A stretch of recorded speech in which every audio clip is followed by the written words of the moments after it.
Good afternoon, everyone. My PhD topic is about the effects of tobacco products on oral tissues, and I would like to present my 18 months progress.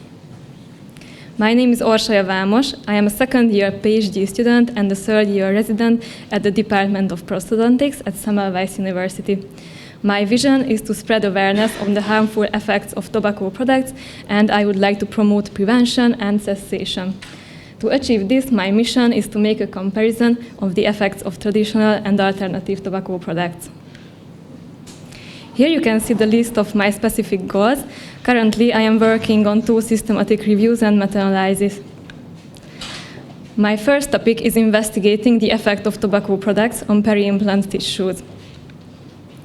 So, peri-implant diseases are defined as inflammatory lesions of the surrounding peri-implant tissues. Peri-implant mucositis involves only the mucosa, while peri-implantitis involves both the mucosa and the underlying bone structure. If these are not treated properly, patients can lose implants.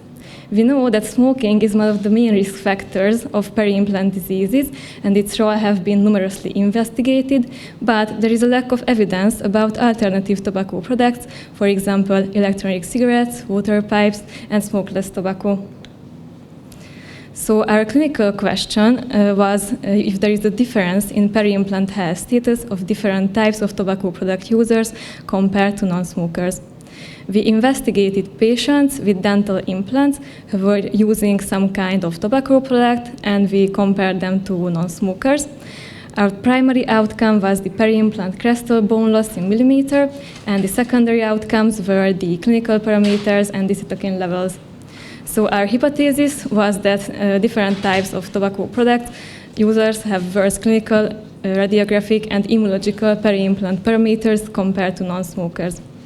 And why is this topic important?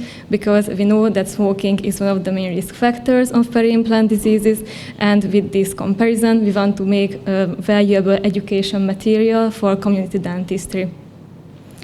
So we conducted our systematic search in 4 electronic databases with this following search key. And at first we had more than 10,000 articles, but after the selection process, we included 39 eligible full texts. So here you can see the outcomes that we were evaluating, but because of the shortness of time, I will only present the first 2. So my first outcome is the marginal bone loss, which was measured in millimeter, and we included 25 articles in this network. So on the network nodes, you can see the different types of tobacco products, and the lines, so the edges connecting them, are the pairwise, so the direct comparisons between the products. Here on the rankogram, you can see that the lighter colors represent higher ranking, and higher rankings are associated with smaller outcome values. So we can see that non-smokers had the smallest marginal bone loss, followed by electronic cigarette users, while water pipe and smokeless tobacco users had the biggest marginal bone loss. If you see the results on this heat plot, we can see the pairwise comparisons between the different products, and we can see that the traditional cigarette, water pipe, and smokeless tobacco users had statistically significantly higher marginal bone loss than non-smokers, and this was also clinically relevant. So if we are moving to the next outcome, it was the probing pocket depth. It was also measured in millimeter. We included 18 articles in this network.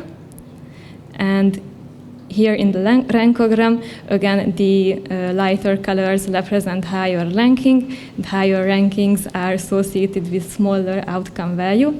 So non-smokers had the smallest probing pocket depth, followed by the electronic cigarette users, while water pipe and smokeless tobacco users had bigger probing pocket depths compared to traditional cigarette smokers. So here on the leak plot, we can see that traditional cigarette, water pipe, and smokeless tobacco users had statistically significantly higher probing pocket depths compared to non-smokers. So what are the strengths and the limitations of this study? We were comparing 4 types of tobacco product and non-smokers, and we were able to make direct comparisons between most products, and we also evaluated a variety of outcomes. But of course, we had some limitations because we can only include observational studies, but actually randomized clinical trials are not possible in this topic. And also in some of the networks, we had a small number of studies, and we experienced a high heterogeneity in the patient characteristics. So in conclusion, we can say that non-smokers presented the best peri-implant parameters, and using any type of tobacco product can compromise peri-implant health. The implication for practice is that we have to raise awareness of the harmful effects of tobacco products on peri-implant health, and we should dispel the misbelief that alternative tobacco products are not harmful. And for the implication for research is that we need more multi-arm studies for direct comparisons and also a greater transparency of confounding factors, for example, on the smoking habit and the oral hygiene. So here you can see my manuscript status. After one rejection, we submitted the paper to the Journal of Nicotine and Tobacco Research, and it is currently under major revision. So let's move on to my second topic, which is investigating the impact of smoking status and electronic cigarette use on non-surgical periodontal therapy. So periodontal diseases are actually the 11th most prevalent condition in the world, and they are the major cause of tooth loss. So subgingival debridement, which means that scaling with ultrasonic scalers and root planing with Gracie curettes can be an effective treatment in reducing the probing pocket depth and improving the clinical attachment level. So our aim was to investigate the effect of traditional and electronic cigarette use on the clinical outcomes of non-surgical periodontal therapy. So we were investigating patients with periodontitis undergoing non-surgical periodontal therapy who were using traditional cigarette or electronic cigarette. And actually during the data extraction, we realized that we can also evaluate former smokers and smokeless tobacco users as well. And we were comparing them to non-smokers. Our primary outcome was the clinical parameters, and the secondary outcome was the gingival clavicular fluid volume. So we hypothesized that tobacco product usage has a negative effect on non-surgical periodontal therapy. We conducted our search in 4 electronic databases with this following search key. And after the selection process and the citation chasing, we had 79 eligible articles. So currently, I did the data extraction of these articles, and I just started the risk of bias assessment. Here you can see the overview of my project.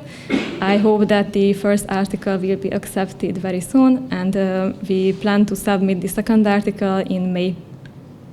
Thank you for your attention. Successful people are not gifted, they just work hard, then succeed on purpose.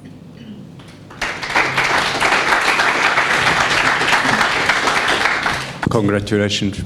I have just one question. Beside the description that between the electronic cigarettes and all the other way of tobacco use, there is a significant difference, which you showed us very well. Could you give us any kind of explanation why it is either on the tissue level or in the cell level? So as far as you know from the literature or in this article, did you find anything?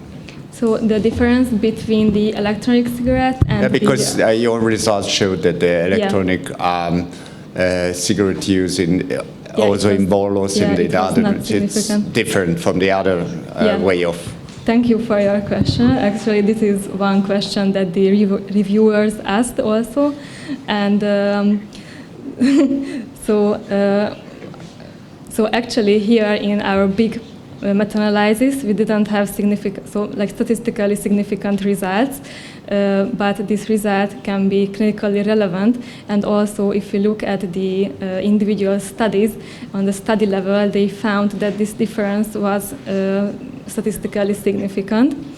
And also, if we are trying to answer this question, the first thing that we have to consider is like what kind of materials or harmful chemicals cigarette smoke and electronic cigarette vapor consists of. And we know that electronic cigarette vapor actually has like less harmful chemicals than other type of harmful chemicals, but they are still harmful. For example, the formaldehyde and the acetaldehyde. And also, actually, there are some confounders that we have to consider here, because if we look at these smoking habits, we can see that in these articles, the electronic cigarette smokers were using like a couple of years, while traditional cigarette smokers were smoking like for 10 years or even more. And also one factor that we have to consider is the socio-economical status of these groups, because usually electronic cigarette users have a better socio-economical status, and maybe because of this they have better access to oral hygiene education and dental care. That's it. Congratulations. Maybe my topic is similar to yours, but in implants, like I noticed that these factors, bleeding on probing, pocket depth, interleukins, inflammatory cells, are highly influenced by the abutment type and the gingival biotype. Like zirconia are more tissue friendly, and thin biotypes are more prone to like these inflammatory biomarkers. So does these variations have included in your study? Thank you for your question. We actually extracted this data out of the articles, but we didn't have enough articles to make subgroup analysis of this. So it was a big group, big assessment.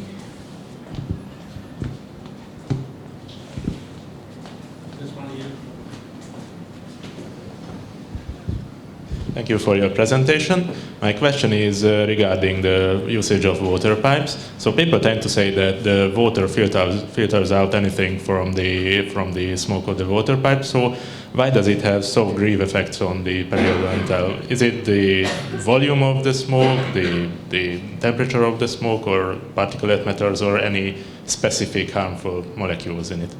Thank you for your question. So actually, it's a common misbelief that water pipe is not harmful because the water filters the smoke, but actually the harmful chemicals still reach the gingiva.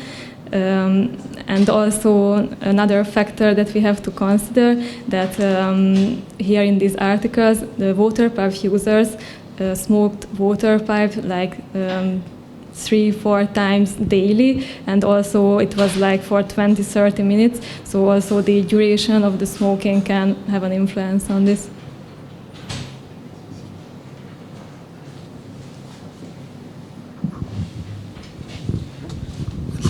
I'm glad to see your data, because you didn't say the most important take-home message types conclusion, which is the very best alternative of tobacco smoking is non-smoking. Yeah, I think that's the take-home message for all the future dentists are in this room. Thank you.